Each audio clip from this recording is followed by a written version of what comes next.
공이 돌아갈 수 있게끔 만들고 있기 때문에 이강인을 못 쓰는 건 아닙니다. 근데 여기서 이제 가장 중요한 건 이 모습을 보고 엔리케가 이강인한테 만족을 하느냐, 이 모습을 보고 엔리케가 이강인한테 실망을 하느냐, 그게 되게 중요한 거죠.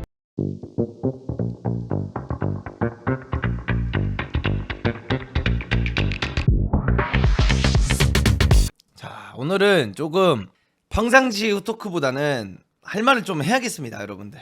조금 제가 가지고 있는 생각을 여러분들께 한번 말하는 시간을 가져보도록 할게요. 오늘 이강인 선수가 선발로 출전을 했고요. 라인업을 보시면은 골키퍼의 테나스, 이제 이 골키퍼 좀 키우려고 하는 건지 뭔지 모르겠는데 테나스를 띄켰고, 오른쪽 풀백에 자그, 마르키뇨스, 슈크리나이트, 그 다음에 베랄도가 왼쪽 백에 나왔고요. 가운데 이제 비티냐, 에메리, 루이즈 나오고, 왼쪽 윙에 바르콜라, 공격수의 하무스, 그 다음에 이강인이 오른쪽 윙에 나왔어요. 그래가지고 바르콜라가 한 골 넣고 자그가 한 골을 넣으면서 2대1로 PSG가 승리를 했습니다. 니스를 보면 니스가 못하냐? 그건 아니에요. 솔직히 툴루즈는 좀 별로였는데 니스 자체는 좀 강했어요. 그래서 어떤 걸로 보여드리냐면, 빌드업을 가져갈 때 비티냐 여기 있고, 루이즈 여기 있고, 뭐 에메리가 여기 있고 하면, 평상시라면 이제 이강인 선수가 오른쪽 윙에서 이렇게 시작을 해야 돼요. 그쵸? 근데 이강인이 여기서 시작을 한 게 아니라, 오늘은 빌드업이 애초에 진행이 될 때 얘네들이 어떤 식으로 압박을 나왔냐면 맨투맨 압박을 했어요. 그래서 PSG가 즐겨하는 압박처럼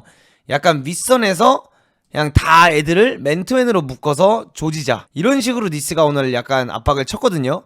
그래서 뒷공간이 되게 많았어요.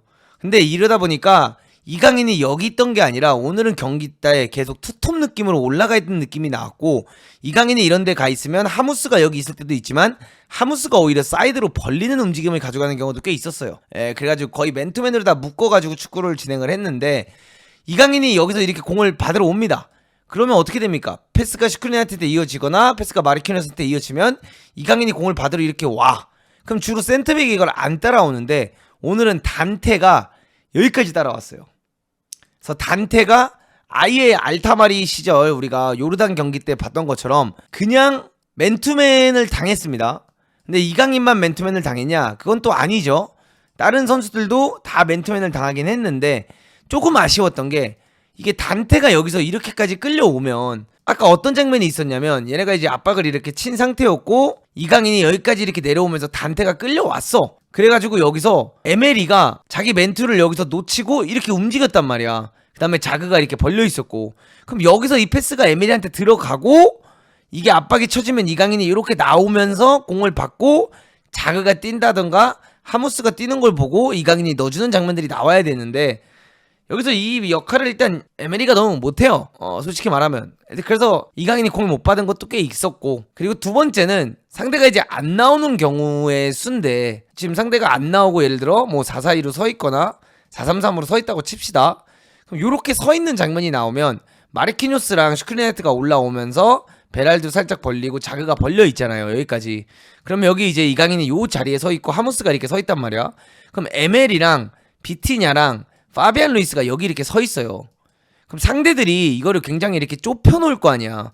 그럼 비티냐가 예를 들어 상대를 끌어다 놓고 에메리한테 볼을 줬어.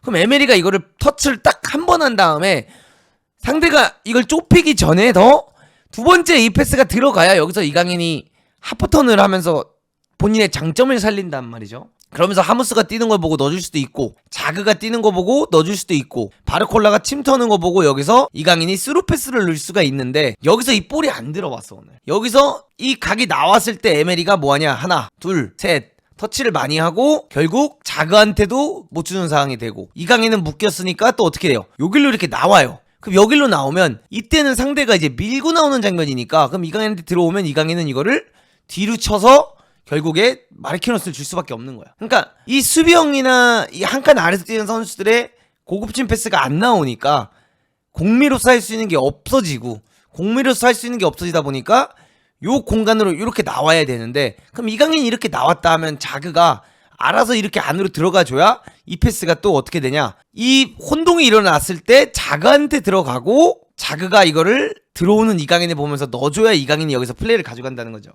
그래서 하키미는 이런 걸 해요. 근데 자그는 그냥 라인 타고 있는 거야. 갈 데가 진짜 없어. 일단 이게 문제긴 했어요. 첫 번째는. 그래서 수비형 미드필더들이나 이런 애들이 볼을 못 넣어준다는 거. 이게 좀 안타깝긴 했죠. 근데 또 어떤 게 있었냐면, 자, 공격이 계속 진행이 됩니다. 만약에 이강인이 여기까지 내려왔어. 자연스럽게 내려온 상황이 된 거잖아요. 왜? 패스가 늦게 들어오니까. 그럼 에메리가 이렇게 올라가겠죠. 그럼 이강인이 이거를 마르키노스한테 줍니다. 그러면서 이강인이 어떻게 되냐, 요렇게 다시 안으로 들어오는 상황이 되면 여기서 볼이 예를 들어 비티냐한테 연결이 되고, 이 비티냐한테 연결이 된 게 바르콜라 뛰는 거 보고 예를 들어 킥으로 나갔어. 그럼 바르콜라가 이제 여기서 치고 들어간 장면 나오면서 뭐 토디보랑 1대1 오늘 많이 하잖아요. 그럼 여기서 이제 우리가 이강인이 뛰어 들어와 주길 바라는데, 사실 이 거리를 보시면 아시겠지만 이강인이 덴벨레처럼 빠른 스타일도 아니고 음바페처럼 빠른 스타일도 아니기 때문에 여기서 이 크로스가 들어올 때 이강인이 이거를 도저히 먹을 수가 없어요. 뭔 말인지 아시겠죠? 그러니까 뛰어 들어올 수 있는 거리가 될 수가 없는 게 계속 이런 데 나와가지고 결국 백패스를 주고 여기서부터 이렇게 뛰어야 되는 거니까. 그래서 크로스가 올라올 때 이강인이 못 뛰어 들어오는 게 아쉬운 점은 있는 건 맞아요. 근데 이거는 어쩔 수가 없어.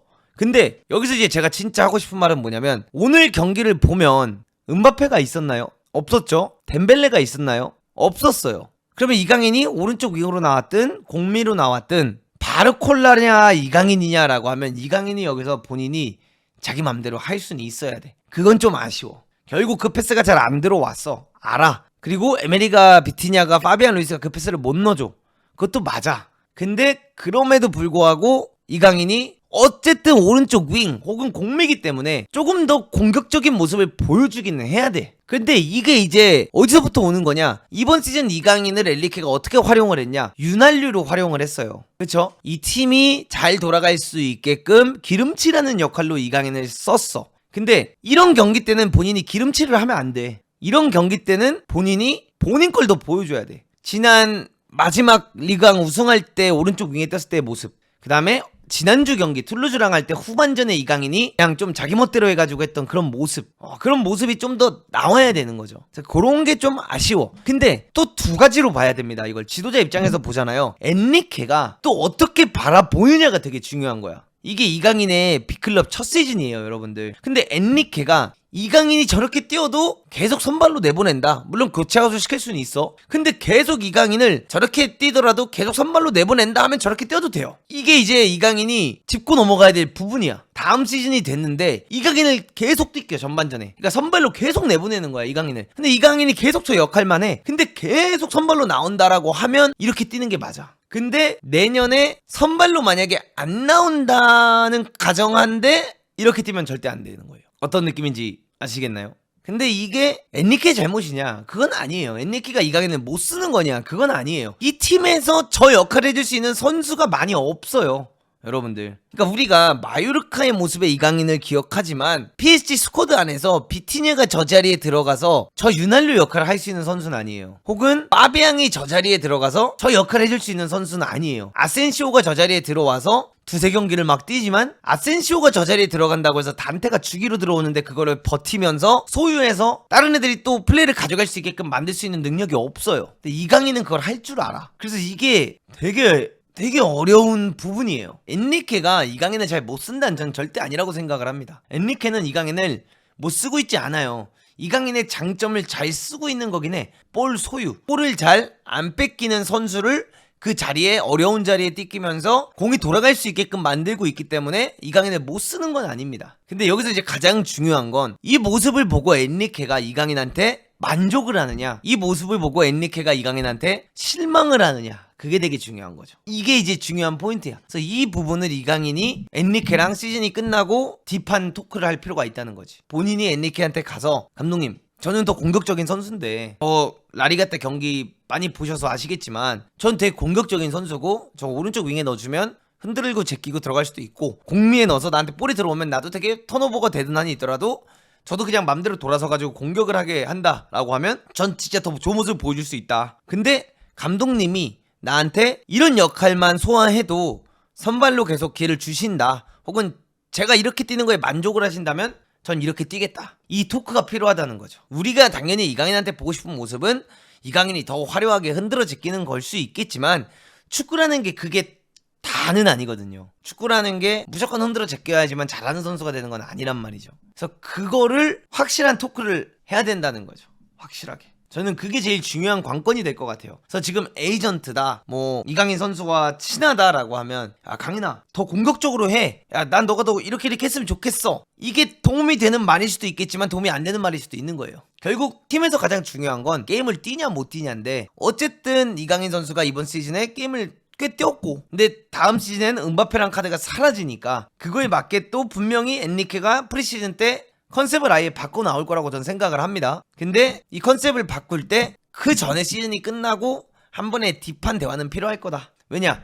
어쨌든 오늘 경기가 타이트한 경기였죠. 근데 바르콜라도 있고 이강인도 있고 파비앙도 있고 에메리도 있는데 먼저 교체아웃이 된 건 어쨌든 또 이강인인 거잖아. 근데 이강인 입장에서 선발로 이 역할을 부여받아서 선발로 뛰는 건 좋아. 근데 계속 교체아웃 당하면 선수 입장에서도 짜증나잖아. 그래서 좀 이런 부분에 있어서 엔리케가 정확히 어떻게 뛰어도 되는지에 대한 좀 토크가 저는 필요한 것 같다. 근데 이강인을 교체한 이유 중 하나는 오늘 수비 가담을 많이 했어요. 이게 요것도 보셔야 되는 게 얘네가 이제 빌드업을 이렇게 하잖아. 얘네가 또 빌드업을 할 때는 어떤 느낌이냐면 여기에 하무스가 올라가 있으면 여러분들 바르콜라 이렇게 사이드에 있고 또 수비할 때는 이강인이 이 위치까지 와 있어요. 투톱 느낌으로. 그죠? 투톱 느낌으로 와 있고 그래서 볼이 여기서 단테한테 가면 이강인이 이걸 압박을 쳐. 근데 혹은 압박을 안 치면 여기 이렇게 올라와 있어. 근데 여기서 만약에 패스가 얘한테 이어지면 또 이강인이 여기서 이걸 또 뛰어야 돼. 이렇게 얘가 치고 나가면. 그래서 오늘 수비할 때 힘을 많이 쓰긴 했어요. 엄청 많이 뛰었어. 그래서 교체한 것도 어느 정도 있긴 있어요. 이강인이 바르콜라가 하는 것보다 이강인이 수비를 해야 되는 역할이 훨씬 많았어.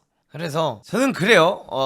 이게 문제다까지라고 생각하지는 않는데 계속 이강인이 이렇게만 뛰어서 선발이 안 당한다라고 하면은 그때는 생각을 바꿔야겠죠. 그냥 공격적인 모습을 그냥 보여줘야겠죠. 본인이 마요르카라든가 본인이 국대에서 보여주는 것처럼 그냥 자기가 알아서 그냥 해결해 버리려고 하는 모습을 보여줄 필요는 있다. 근데 엔리케가 이 모습을 좋아하고 이 모습에 만족을 해서 계속 이강인을 뜯기는 거다. 선발로 계속 뜯긴다 라고 하면 굳이 바꿀 필요 없다.